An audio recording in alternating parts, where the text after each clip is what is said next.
Muherin sana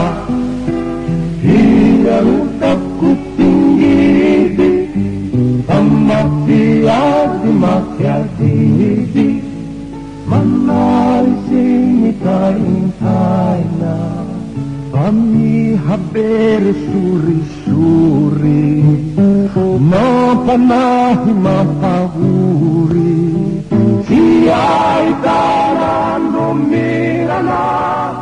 nambatan junifikirana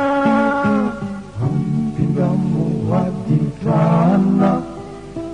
hiaruvaku titaniku saitenatiku satimamiku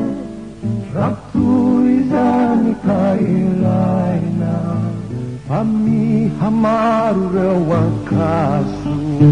mandi cukani kusimasu abizana nasfangasu zaitenare sakalefasu ampindamu fahavericu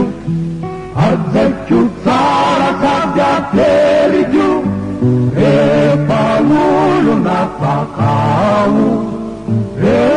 pamata pitau Azabe ang kasuparana Nadya na vita piyanarana Ambini na kakitambuni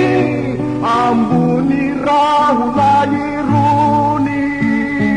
Hampindamu hadalana Iaruvaku titanicu satenatiku satimamicu ratu